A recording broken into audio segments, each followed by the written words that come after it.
Alhamdulillahi Rabbil Alamin. Wassalatu wassalamu ala sayyidil mursalin Sayyidina wa maulana Muhammad wa ala alihi wa ashabihi ajma'in. Wa la hawla wa la quwwata illa billahil aliyyil azim.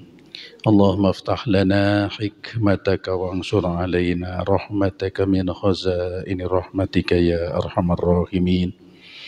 اللهم افتح لنا فتوح العارفين واجعلنا من العلماء العاملين واجعل أعمالنا خالصة لوجهك الكريم اللهم انفعنا بما علمتنا وعلمنا ما ينفعنا وزدنا علما وارزقنا فهما الحمد لله على كل حال ونعوذ بالله من حال أهل النار وصلى الله على سيدنا محمد وعلى آله وأصحابه أجمعين والحمد لله رب العالمين.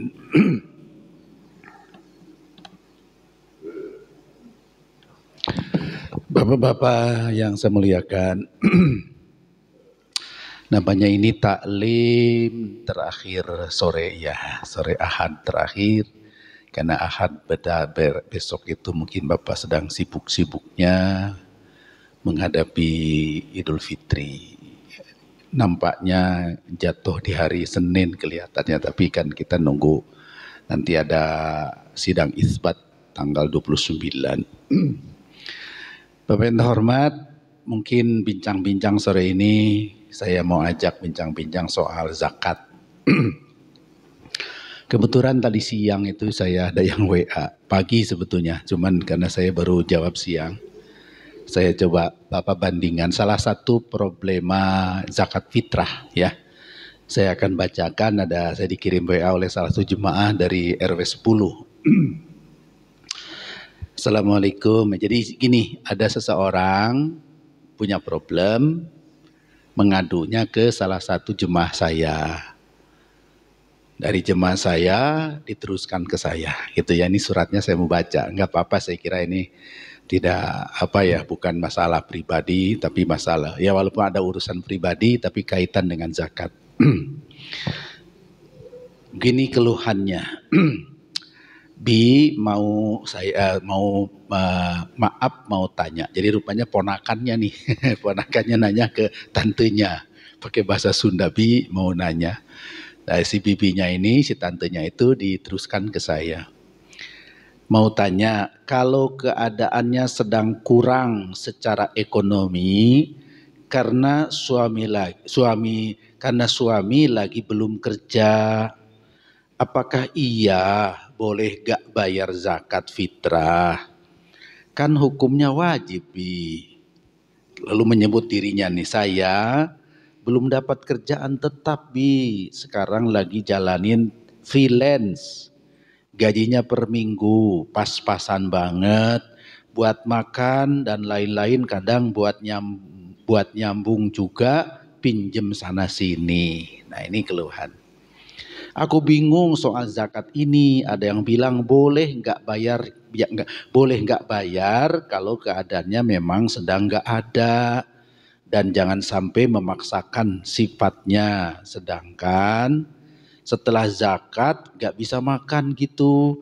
Aku bingung jadinya, Bi. Yang benar yang mana? Kalau aku tetap usahain bayar, apakah diterima, Bi, pahala zakatnya?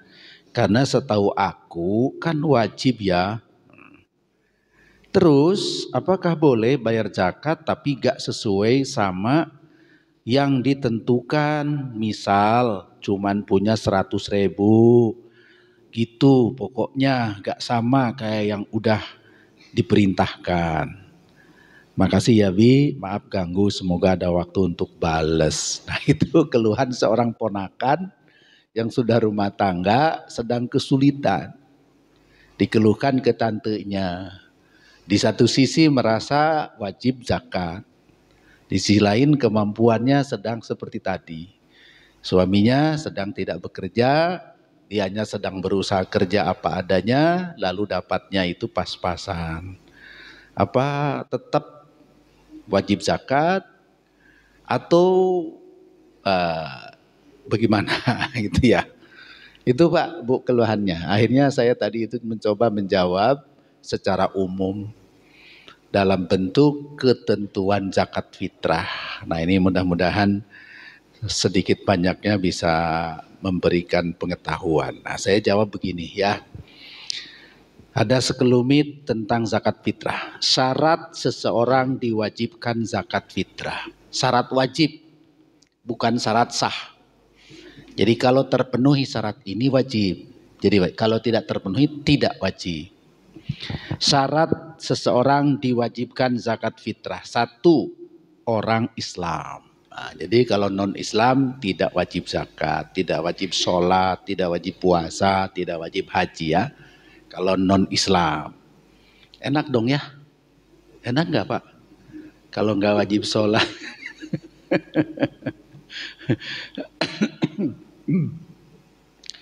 Jadi orang yang belum Islam tidak wajib sholat, tidak wajib puasa, tidak wajib zakat, tidak wajib haji. Ya. Tetapi wajibnya masuk Islam. Tapi wajib masuk Islam gitu Pak. Jadi kalau sudah masuk Islam ya turun kewajiban itu juga di 2 langkah. Di surat Al-Baqarah ayat 21 kalau tidak salah ya. Ya ayyuhan nasu ubudu rabbakumul ladzi khalaqakum walladzina min qablikum la'allakum tattaqun. Coba Bapak, ini unik itu ayat. Kalau buka surat Al-Baqarah ayat 21. Ya ayyuhan nasu ubudu rabbakumul ladzi khalaqakum walladzina min qablikum la'allakum tattaqun. Wahai manusia, ya ayyuhan nas. Jadi bukan wahai orang beriman nih. Kalau saum kan jelas tuh. Diwajibkannya ke orang beriman, berarti sudah Islam tuh. Sudah punya iman. Ini kepada manusia, ya ayyuhan nas. U'budu rabbakumul ladzi khalaqakum. Kamu mesti ibadah menyembah Tuhan penciptamu dan pencipta orang-orang sebelum kamu. Kamu mesti ibadah menyembah Tuhan itu. Yang dipanggilnya manusia, ya ayuhan nas. Al-Baqarah Pak 21 Pak. Nah, ini menjadi satu pembahasan, ada tambahan pembahasan ya. Ada 2 versi. Yang pertama, yang dimaksud manusia sebetulnya adalah orang-orang yang ada di sekitar Rasul saat itu. Mungkin sudah beriman, mungkin tidak beriman, tapi orang gitu. Jadi umum sifatnya. Nah, yang kedua, panggilan 2 tahap. Perintahnya beribadah. Supaya ibadahnya sah harus Islam dulu. Jadi perintahnya sama dengan suruh Islam. Suruh Islam lalu ibadah gitu. Kalau kepada kita yang sudah Islam langsung perintahnya, orang sudah Islam langsung perintahnya untuk ibadah. Kepada yang belum Islam perintahnya 2 tahap. Tahap pertama diperintahkan Islam, tahap kedua melaksanakan ajaran Islam. Gitu ya. Nah, jadi saya kembali kepada tema ini, yaitu yang diwajibkan zakat itu 1 adalah orang Islam. Zakat fitrah, kita bahas zakat fitrah ya. Kedua, nisab. Nisab itu pada level pada mampu secara harta. Jadi hartanya pada batas tertentu yang dimana pada batas itu dia diwajibkan zakat fitrah. Yang disebut dengan nisab ya. Kita menyebutnya nisab ya. Nah, berapa nisabnya? Berapa batas atau ukuran kekayaan seseorang ketika padanya dikenakan kewajiban zakat fitrah? Ternyata ukurannya adalah ada 2 sebutan dalam mazhab, dalam para ulama mazhab ya, sesuai dengan ijtihadnya. Ijtihad Imam Hanafi, zakat fitrah boleh pakai uang. Maka nanti ukuran nisabnya juga uang ikut menentukan. Tapi 3 mazhab lainnya, Imam Syafi'i, Imam Ahmad, Imam Maliki mewajibkan makanan pokok. Kalau di kita beras ya beras, kalau di luar negerinya gandum, roti gandum gitu. Jadi itu yang menentukan nisab, bukan uang. Jadi ada 2 versi, harus makanan pokok, maka nisabnya juga diukur oleh makanan pokok, dikeluarkannya jenisnya makanan pokok. Tapi versi kedua, mazhab Imam Syafi'i, Maliki dan Hambali, ukurannya beras. Saya ulangi. Mazhab yang 3 tadi makanan pokok. Imam Hanafi boleh uangnya, boleh harganya. Nah, maka dalam menentukan nisab juga ikut menentukan soal uang, soal kekayaan lain. Jadi kalau Imam Syafi'i mengatakan harta apapun gitu, ya menentukan. Tapi kalau dalam mazhab yang lain itu makanan pokok. Ya, jadi kalau punya duit itu nggak dihitung duit itu. Nah, makanan pokok. Nah, cukup unik juga. Tapi setelah saya renungkan, kayaknya di era sekarang ini, era modern ini, kayaknya memang yang paling mudah diterapkan mazhab Imam Hanafi kelihatannya nih. Nah, gini, mengukur nisab. Seseorang kekayaannya mencapai nisab zakat fitrah jika orang itu pada malam lebaran dan esok siangnya punya cukup untuk makan, ya, lalu ada lebihnya. Berarti makanan itu beras. Nah, maka saya ambil contoh. Kalau Bapak punya istri satu apa berapa ya istrinya ya? Satu lah ya. Ini kan contoh mas satu aja lah. Bapak punya istri satu, punya anak 3, masih kecil-kecil. Saya mau tanya Bapak dulu nih, kira-kira Bapak suka masak nggak di rumah? Saya mau nanya nih. Kalau kalau Bapak punya istri satu, punya anak 3, itu untuk makan 3 kali berarti kan? Makan pagi, siang, sore. Masaknya berapa liter beras untuk 5 orang? Ada yang tahu nggak? Suka masak nggak ya? 1 liter jadi 6 piring. Oh, berarti 1 liter 6 piring. Berarti kalau 5 orang 5 piring. Ya, 5 piring. Kali 3 kali makan. Berarti 2,5 liter ya. Kira-kira 2,5 liter. Sekali makan. Nah, jadi Bapak yang suami istri punya anak 3, kalau di rumahnya ada beras, berapa barusan? 3,5 liter ya? Berapa? 3,5 liter. Nah, lalu masih ada lagi lebihnya. Ketika itulah Bapak wajib zakat fitrah. Ada lebihnya. Kalau pas-pasan enggak Pak? Cuman segitu-gitu enggak wajib. Makan aja oleh kalian sekeluarga. Ada lebihnya. Nah, tinggal kita ngukur lebihnya sekarang. Berapa lebihnya? Kalau lebihnya itu adalah 3,5 liter juga, berarti cukup fidyah 1 orang. Fidyah.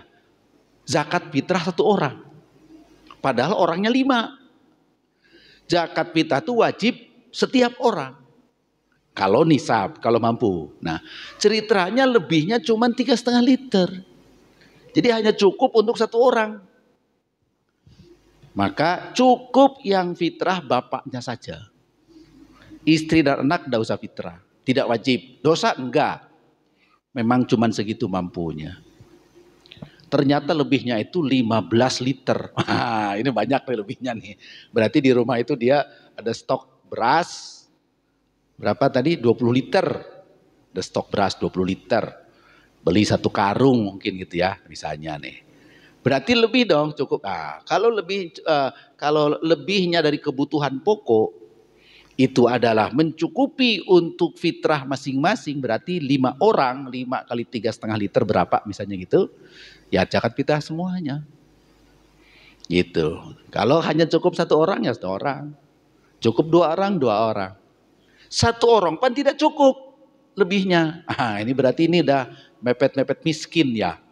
Bukan mepet lagi, miskin kali ya. Cuman punya 3,5 liter untuk makan sekeluarga sehari semalam. Lebihnya cuman 1 liter. Padahal 1 liter itu tidak cukup untuk fitrah seorang pun. Maka apa? Wajib fitrah enggak? Nah, dalam hal ini ada 2 versi Pak. Ada yang mengatakan wajib sesuai kemampuannya, ya 1 liter itu fitrahnya dia. Tapi ada yang mengatakan tidak wajib karena tidak memenuhi ukurannya. Tapi kalau mau ngasih itu menjadi sodakoh. Ini ukuran hukum Pak ya, ukuran hukum tentang ukuran nisab dan zakat fitrahnya. Dalam 3 mazhab Syafi'i, Hambali, dan Maliki itu memang ukurannya beras itu Pak. Jadi kalau dia itu punya beras di rumah tadi 3,5 liter, punya 5 liter, 10 liter, lalu dia punya duit nggak dihitung. Duit nggak dihitung karena zakat itu makanan pokok. Nah, maka saya tadi berkomentar kayaknya di era modern seperti sekarang di mana orang itu kadang-kadang untuk makan tidak perlu beras. Yang penting ada duit. Kadang-kadang duit pun juga bukan gambar Soekarno-Hatta. Ya, bukan gambar yang biru, gambar siapa tuh ya? Uang pun adanya di digital. Tinggal pijit keluar duit. Tidak keluar duit, keluar makanan. Sekarang ini. Pijit yang datang makanan. Enggak ada beras, enggak ada uang. Nah, ini era modern ya. Maka saya berpendapat tadi itu kayaknya yang sesuai dengan perkembangan zaman, dengan teknologi yang demikian maju, memang mazhab Imam Hanafi. Jadi saya akhirnya berpikir begini, mohon maaf, Imam Hanafi itu lahir di Irak, jauh dari Mekah dan Madinah, ya. Kemudian di Irak itu banyak bermunculan termasuk ahli filsafat gitu ya, ahli kecerdasan. Maka Imam Hanafi itu di dalam berijtihadnya menggunakan dalil-dalil ro'yu, dalil analogi akal, analogi termasuk gitu ya, menggunakan akal. Nah jadi dari situ nampaknya saya akhirnya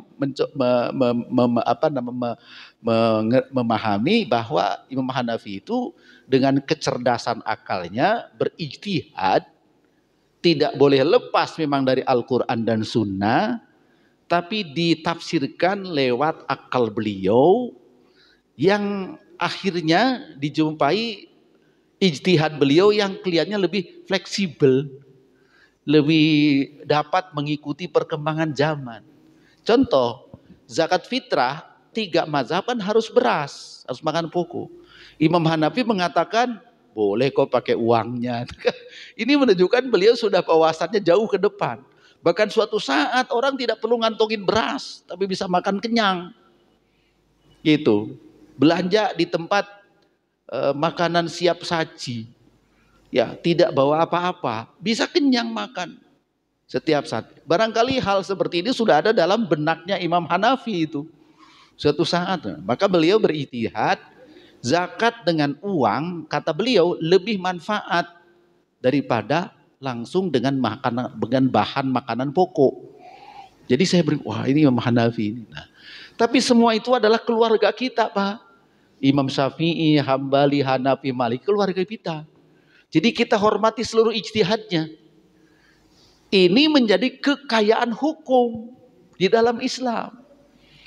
Lalu penerapannya bagaimana? Nah disinilah maka dalam perbandingan mazhab, perbedaan pendapat, nanti penerapannya yang mana serahkan kepada ulil amri.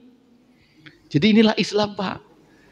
Jadi apakah ulil amri itu condong ke Syafi'i, Hambali, Hanafi, itu ada pertimbangan kemaslahatan umat secara menyeluruh.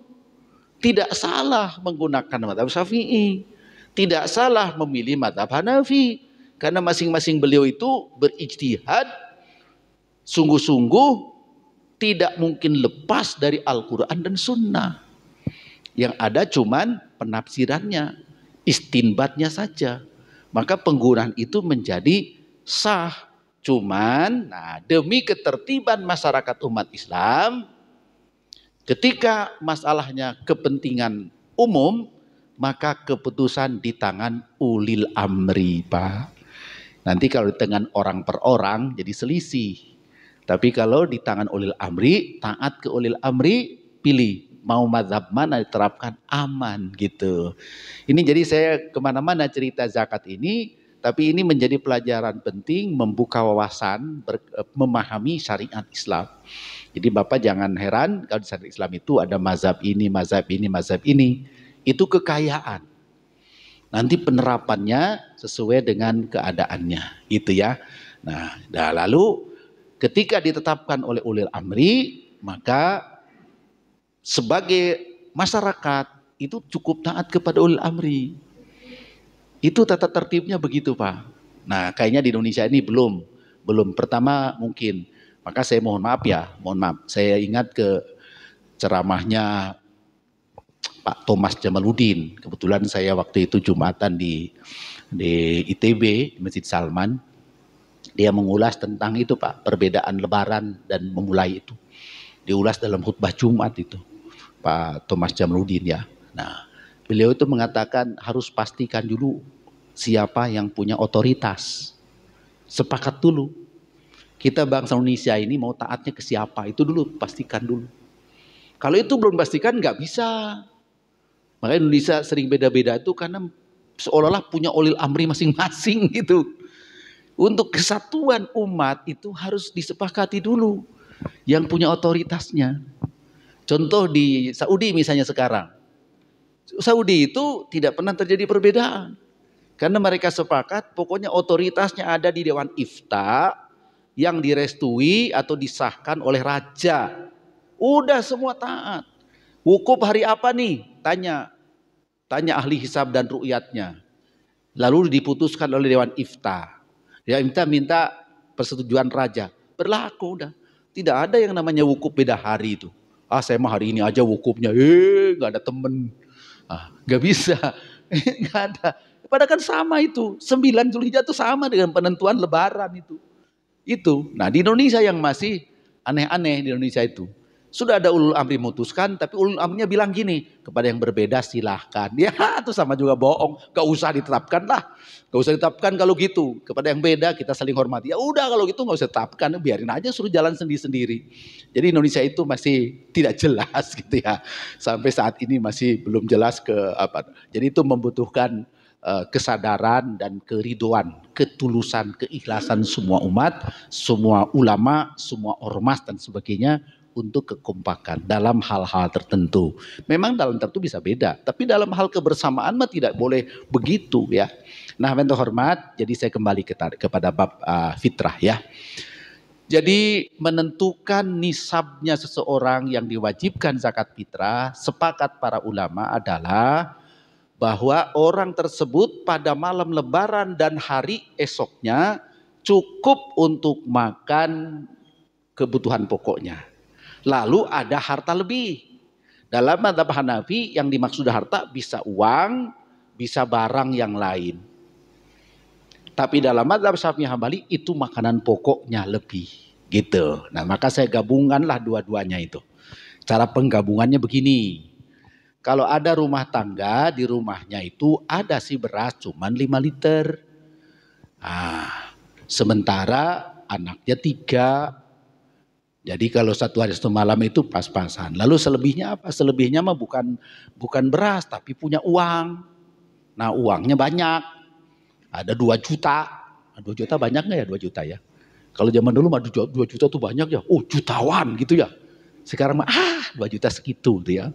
Sekarangnya mah dulu sehabis jutawan lalu miliarder. Sekarang kecil miliar itu. Apa namanya sekarang? Triliunir. Saya jadi masih ingat dulu kalau namanya dia jutawan Pak. Waduh, sudah keren banget gitu ya. Orang jutawan tuh udah mobilnya pakai Impala gitu ya. Tahu Impala Pak? Sedan Impala, sedan Fiat. Zaman dulu Yusuf Muda Dalam itu, dia keren tuh pakai mobilnya Fiat. Fiat buatan Itali. Nah, jadi Ban Hormat, dia tidak berasnya sedikit, tapi uangnya banyak. Nisab enggak. Nah, kombinasi dari semua mazhab itu, karena uang itu setiap saat bisa dibelikan beras, setiap saat bisa belikan nasi, berarti gabungkan kekayaan kita ini antara beras dan uang. Nah, di rumahnya beras dan uang itu cukup nggak buat makan sekeluarga dari malam sampai siang esok? Kalau cukup, alhamdulillah. Lalu punya lebih nggak? Ada lebihnya. Bisa lebihnya beras, bisa lebihnya uang. Lebihnya cukup buat zakat fitrah, cukup wajib dia fitrah. Gitu, kan gampang ya. Jadi yang tadi itu soal penghasilannya dari mana itu nggak ditanyakan. Kon saya kan freelance, ya freelance kalau duitnya banyak ya sama lah gitu. Nah, saya kan kerja harian, iya nggak apa-apa kerja harian juga, tapi duitnya banyak ya. Jadi ukurannya bukan dari mana diperoleh, tapi berapa yang dia miliki saat malam Lebaran gitu. Karena wajibnya itu mulai dari malam Lebaran. Jadi kemarin kaya Pak, waktu pertengahan puasa, pas mau Lebaran bangkrut, miskin dia, gitu ya. Nah, atau gini, waktu malam Lebaran itu masih miskin, tapi rencananya mau dapat duit, tapi nanti minggu depan, ya miskin itu tetap miskin. Gitu ya. Jadi ukurannya itu pas malam Lebaran, karena itu waktu wajib. Nah, berapa dia punya rezeki, punya uang atau punya makanan pokok. Nah, itu ukurannya Pak. Ya. Lalu keluarga. Nah, lalu berikutnya siapa saja yang wajib dizakati. Nah, yang wajib dizakati kalau dia adalah single seseorang, maka untuk dirinya. Kalau punya keluarga, nah termasuk keluarga yang nafkahnya dijamin oleh si bapak ini. Itu wajib dizakati. Berarti umumnya istri, kemudian anak-anak yang masih kecil, yang masih belum punya penghasilan. Bagaimana ada anaknya masih kecil tapi kaya? Bisa nggak anak kecil kaya? Bisa. Dulu itu gubernur yang kemarin jadi gubernur Banten, siapa? Rano Karno, kan bintang film cilik. Pasti duitnya banyak ya waktu itu ya. Jadi wajib nggak bapaknya menzakat fitrah si anak kecil yang kaya? Ternyata tidak wajib, tidak wajib. Tapi boleh, bukan tidak boleh, boleh. Kamu anak bapak, kaya sih kamu, harusnya kamu zakat sendiri. Tapi bapak bayarin aja, boleh. Tapi tidak wajib. Kalau si bapaknya tidak bisa bayar, suruh aja bayar si anaknya itu juga bisa. Gitu ya. Lalu ada lagi, bukan kecil Pak, sudah gede, sudah dewasa. Anak kita sudah kerja, sudah punya penghasilan. Cukup penghasilannya. Apakah si bapak masih wajib membayarkan zakat anak tersebut? Tidak wajib. Kalau sudah punya penghasilan, biar anak itu bayar sendiri.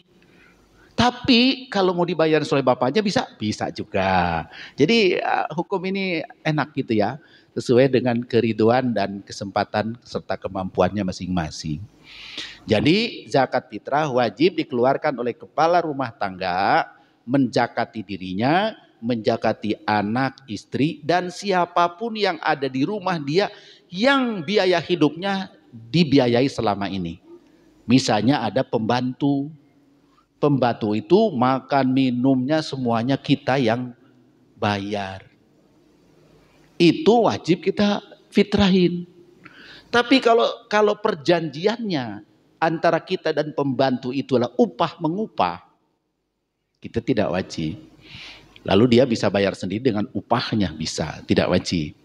Tapi kalau dia itu ya tidak diupahin misalnya, lalu kita jamin saja, pokoknya makan, minum, pakaian saya jamin kamu, gitu. Tidak transaksi upah mengupah, maka kita wajib zakatin itu. Nah, tapi kalau transaksi upah mengupah, dia punya penghasilan dari kita bayar, dia kerja kita bayar, samalah sebagai karyawan itu mah. Karyawan pabrik, karyawan pegawai kantor kan tidak dizakatin, itu zakat sendiri-sendiri. Itu kalau ada pembantu seperti itu. Menarik juga Pak, tadi pagi saya ditanya lagi di satu pengajian lain. Bagaimana kalau orang tuanya miskin? Orang tuanya sudah tua, sudah sepuh, sudah tidak punya penghasilan, biaya hidupnya ya kebetulan tidak punya pensiun lah ceritanya gitu ya. Kalau pensiunan kan enak ya, udah tua juga ya. Enak. Ini mah tidak. Jadi akhirnya dibiayain oleh anaknya. Berbalik, dulu mah anaknya dibayain bapaknya, sekarang berbalik, anak membiayai bapak. Kalau seperti itu dan sudah menjadi apa namanya ya, sudah menjadi ikatan antara ayah dan anak, bahwa ayah yang sudah tidak mampu, kata anaknya, itu tanggung jawab saya. Makan sehari-hari, pakaian, minuman sehari-hari, tanggung saya, kata anaknya. Maka anak menjakati bapaknya. Kalau sudah kondisinya seperti itu, seperti ayah menjakati anaknya, gitu ya. Karena nafkah itu Pak bisa berbalik begitu Pak. Kita menafkahi anak itu wajib. Bagaimana terhadap ayah? Kalau ayahnya miskin, tidak mampu apa-apa, kita jadi wajib Pak menafkahi orang tua itu. Mohon maaf, saya dulu waktu masih bujangan itu ada salah paham saya. Minta ampun saya kepada orang tua saya. Seolah-olah saya mengungkapkan yang wajib itu orang tua ke anak, bukan anak ke orang tua. Salah Pak, salah itu. Kalau orang tua tidak mampu, anak jadi wajib. Orang tua tidak mampu, anak mampu, wajib menafkahi orang tua itu. Ya, jadi ini mohon dicamkan ya baik. Siapa anak yang mana? Anak laki, anak perempuan enggak? Nah, anak perempuan enggak wajib, anak laki wajib. Nah, ada adat yang kadang-kadang suka beda dikit ya. Yang telaten kepada orang tua anak perempuan. Anak laki mah kemana gitu. Nah, ya soal ngurusin nggak apa-apa, tapi urusan nafkah anak laki Pak. Kalau ada anak orang tua yang sudah sepuh, yang sudah tidak mampu apa-apa, pada perlu biaya hidup, maka kewajiban anak menafkahi itu. Ya itu ya. Dah. Saya tambahkan beberapa catatan yang sudah saya catat di buku saya tentang kewajiban menafkah itu. Tajibuz zakat ala hurrin an nafsihi wa amman tazimuhu nafaqatuhu bi zaujiyati. Ada orang yang wajib dinafkahi lantaran pernikahan. Nah, istri. Jadi istri wajib dinafkahi oleh suami, berarti zakat pun demikian. Berapapun istrinya. Nah, karena istri itu bisa 1, 2, 3, 4 ya. Berapapun istrinya wajib dinafkahi. Iya dong. Nanti kalau nggak wajib disakati ya. Nah, ini hal yang langka ya. Di sini langka yang punya istri lebih dari 1 langka ya. Padahal zaman Rasulullah itu bukan yang langka yang istrinya 1 itu Pak. Zaman Rasulullah itu yang langka itu yang istrinya 1. Ini mumpung nggak ada ibu-ibu nih cerita. Oh ada ibu-ibu. Ada ibu-ibu. Zaman Rasulullah itu yang langka itu istrinya 1. Kalau sekarang yang langka tuh istri lebih dari 1. Nggak apa-apa itu kan soal tradisi saja. Jadi zaman Kanjeng Nabi itu semua wanita itu tidak ada yang nganggur, pasti punya suami. Jadi tidak repot, tidak terlantar. Itu zaman Rasulullah. Jadi kalau ada punten ya, ada seorang bapak, anaknya itu punya anak perempuan, dari rumah tangga, suaminya wafat dan sebagainya. Mikir tuh bapak itu, nanti anak kita ini siapa yang menjadi suaminya. Kan begitu. Ummu Salamah, Pak Salamahnya meninggal. Ummu Salamah dicarikan siapa yang akan menikahi. Bapaknya nyariin. Siapa yang mau menikahi anak saya. Suaminya meninggal, nggak ada yang melindungi, nggak ada yang menjaga. Gitu Pak zaman dulu itu. Rasulullah kan begitu juga. Putri-putrinya itu yang ditinggalkan suami dicarikan. Siti Ruqayyah, Siti Ummu Kulsum, Siti Zainab, putri Kangjeng Nabi itu kan pada ditinggal wafat oleh suaminya. Bahkan ada salah satunya yang meninggalkan gitu ya. Karena itu dicarikan oleh ayahnya itu, mencarikan siapa bakal suami. Sehingga suami yang suami yang sudah punya istri pun kalau dia siap, mampu dan sebagainya, biar saya angkat jadi istri. Gitu. Itu kerelaan semua itu tulus semuanya Pak. Tidak ada itu kebencian, itu tidak ada. Betul-betul niatnya itu melindungi, saling melindungi itu. Tulus semuanya itu. Itu zaman dulu ya. Tapi kan zaman dulu sama zaman sekarang beda ya. Kemudian juga istri yang dicerai tapi cerainya cerai roj'i, itu dijakatin oleh suaminya yang mencerai. Talak roj'i. Talak roj'i itu talak yang bisa balik lagi. Ya, dan itu dalam masa iddah itu dijakatin. Nah, ya. Atau istri yang ditalak bain tapi sedang hamil. Dijakatin oleh suaminya. Ada tanggung jawab dulu gitu ya. Jadi ini. Kemudian siapa yang tidak wajib? Tidak wajib, seseorang tidak wajib menjakati siapa ya. Dan kaitan dengan ini. Pertama, an zaujati nasijat. Waduh. Istri yang membangkang kepada suami enggak usah dijakatin. Biar zakat sendiri. Waduh, nusuz namanya.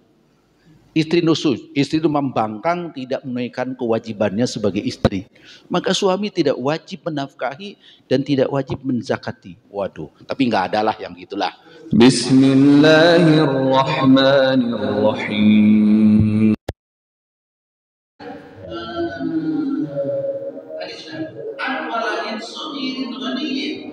Tadi sudah ya. Anak masih kecil tapi kaya. Juga bapaknya tidak wajib menjaga biar dari kaya saja. Tapi kalau menjaga Islam, kemudian anwalil kabir ala kasab. Jadi anak yang sudah dewasa dan sudah punya penghasilan, maka bapak tidak wajib menjaga anak tersebut, walaupun kau tetap menjaga dia oleh juga. Kemudian yang berikutnya anwalul kabir. Kalau ada yang jadi itu siapa yang berwajib, tapi yang tadi keluarga istri yang baik, anak-anak masih dilayani ya semuanya nah kalau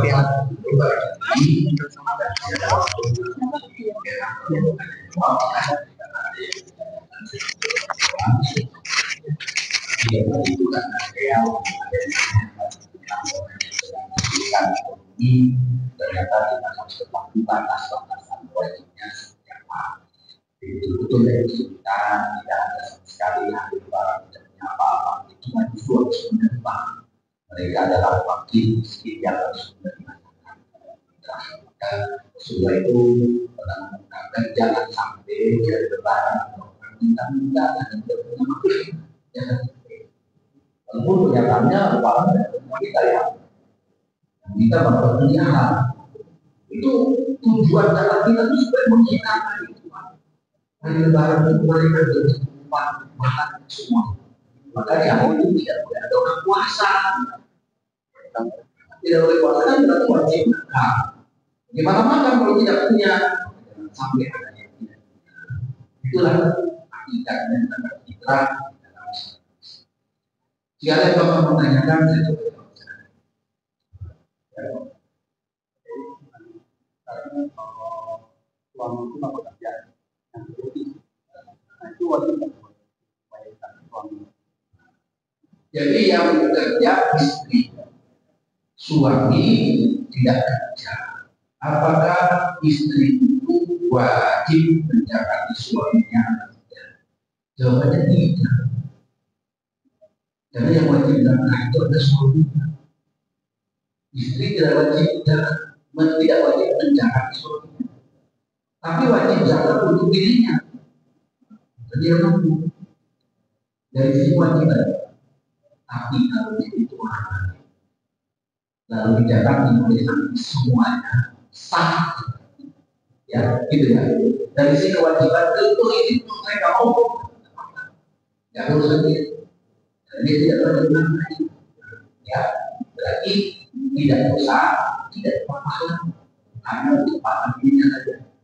Tapi kalau itu baik berarti, suami itu tidak mampu, tapi saya dengan rezeki, saya membayar semua. Suami saya jaga hidup, tidak ada sempurna, maka ini telah berbuat. Ya, tidak dipaksa kita, tapi dia berbuat baik dan jalan semuanya sah. Begitu ya.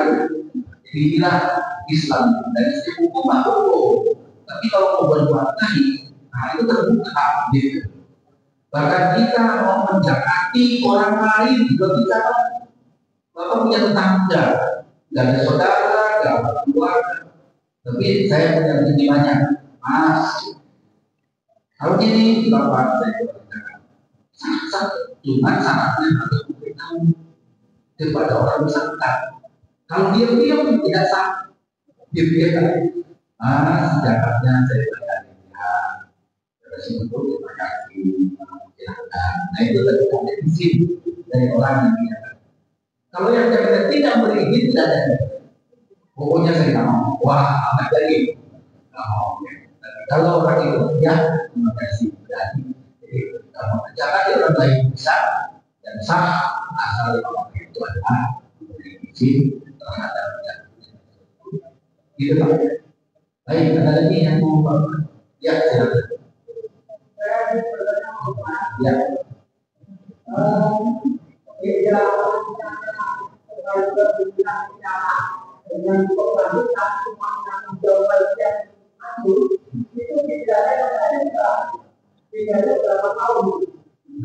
Dibacakan ini banyak. Berdoakan ya. Dari hari kiamat, hancurnya alam dan bakat itu ya. Berapa lama tempohnya? Nah, ini pertanyaan susah. Sehingga dalam hal ini sebutkannya al-makhluk. Hari ini menyebutkan waktu, tetapi tidak menyebut hari, tidak menyebut jam, tidak menyebut bulan, tidak menyebut abad. Al-makhluk di hari abad itu sudah dibaca. Dan nanti kalau lagi ini malah ada. Jadi waktu tempo dan iman 3 kali Pak. Ada 2 versi lah ya. Ada mengatakan 2 kali iman itu ada 3 kali. Dan satu wa nufiqu bis-suri wa sa'ikuna bis-samawati wa fil ardh. Surat Al-Jumu'ah. Ketika tiupan pertama malaikat disori berjuta kagetlah semua makhluk di langit dan di bumi. Kemudian wanufiqu fihi ukhra fa idza hum qiyamun. Tiupan yang lainnya mereka dibangkitkan dari kehadiran itu di surat Al-Jumu'ah. Tapi di surat lain mengatakan tiupan pertama mengencangkan dan mengambilkan semua. Tiupan kedua menghancurkan dan mematikan semua. Tiupan ketiga adalah membangkitkan semua. 3 kalinya itu mereka jelakan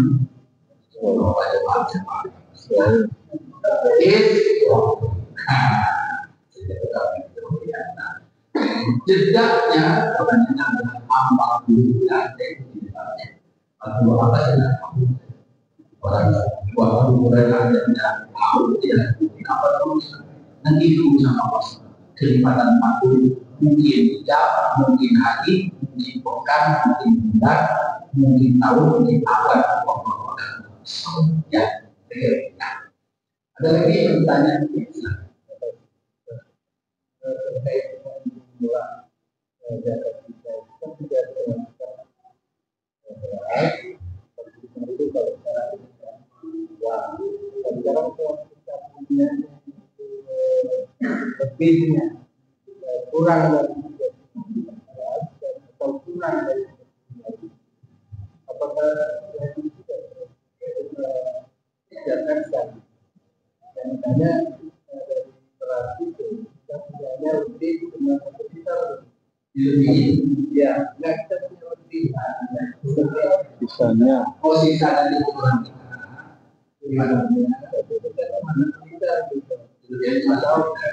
atau uang ya tujuh lah maka bisa dipakai dengan kita itu ya ada apakah sah dijadikan kita padahal sisanya itu tidak mengambil ini tangannya dan lebih apa namanya ukuran yang ada tadi saya katakan lalu mengatakan keluarkan dan sah sesuai dengan lapangan lalu mengatakan itu jatuhnya di suatu tapi tidak dosa karena nanti itu membuatnya tidak seperti kalau itu ada seperti segitu ada 2 pendapat yang keluarkan lain dan sah sebagai dapat kita sesuai dengan ukuran yang ada tapi pendapat yang kedua sebetulnya berbeda tidak wajib dalam kita itu tidak cukupi tapi boleh dikeluarkan sebagai sedekah gitu dilibatkan tentang berpihak mudah-mudahan si Bapak lebih nyaman Bapak lebih nyaman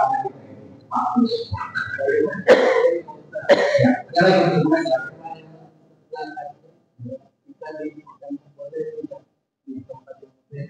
Saya membayangkan orang yang ada di kampung kan sifatnya kolektif sebetulnya ini pada dasar itu tempatnya masing-masing. Pada dasar zakat itu zakat secara umum fitrah maupun mal khud min aghniyahim ila fuqara'ihim itu dalilnya. Rasulullah perintahkan ke gubernur Yaman sekaligus guru tindakan umum dari orang-orang kaya mereka, maksudnya orang Yaman, berikan kepada miskin mereka.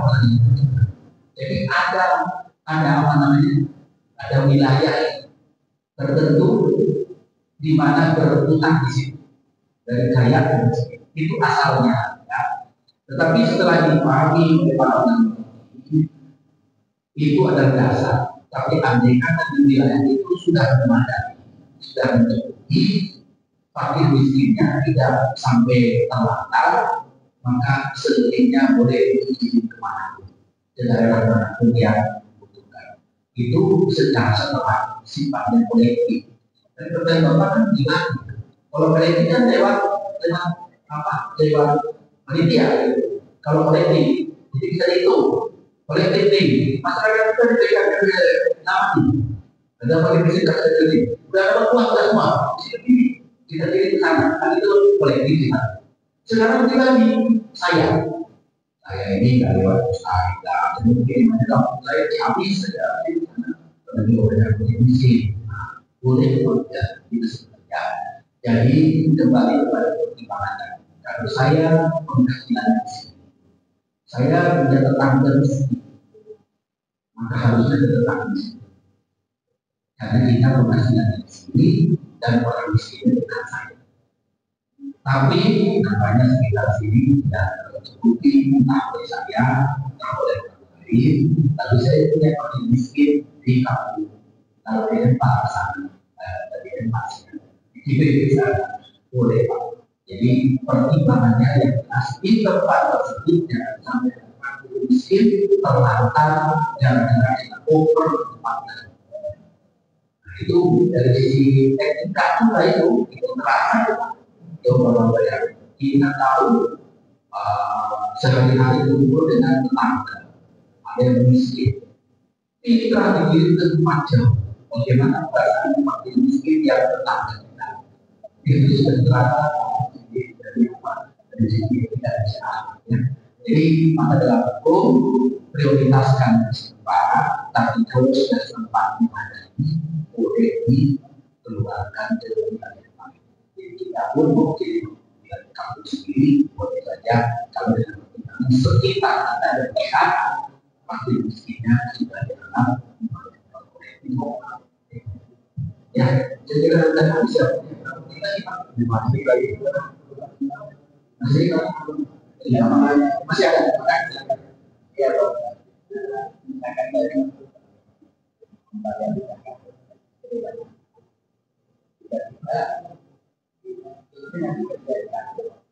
di kantor itu kalau pribadi katanya Jakarta juga apakah itu Jakarta ada dua kali double ya dimungkinkan memang double ya misalnya itu tadi di dalam ketentuannya kalau akan membayarkan zakat orang yang didekati kita satu supaya tidak benar jadi supaya jelas ada yang terjadi double juga dalam hukumnya sebetulnya sah, tapi nanti akan jatuhnya yang satu tentang kewajiban yang satu tentang Islam.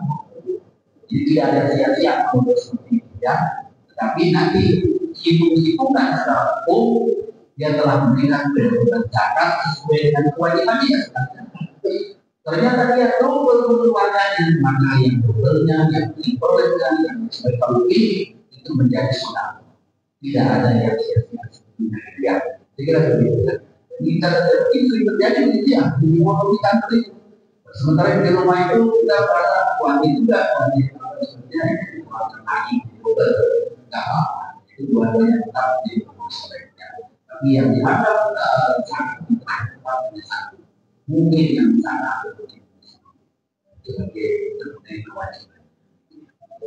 Nah, saya juga tetap buka dari konten-konten yang foto itu, saya bilang kalau bagi saya itu memberitahu, jangan main foto, tak memberitahu karyawan itu tiba-tiba terminal sekian dapat tidak kita bawa telah dihubungkan sekian tersebut.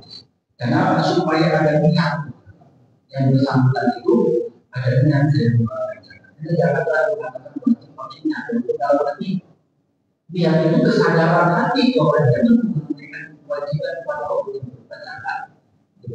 Jadi dengan diberitahu maka akan muncul pihak tertentu. Jadi tidak ada yang disebutkan. Kalau tidak diberitahu kita tidak ada pihak. Rasanya itu kewajiban masing-masing. Terima kasih ya. Saya kira untuk sementara Bapak dan Bapak mau melakukannya namanya taklim, itu asal ini, nanti setelah itu kita mungkin akan dulu ya.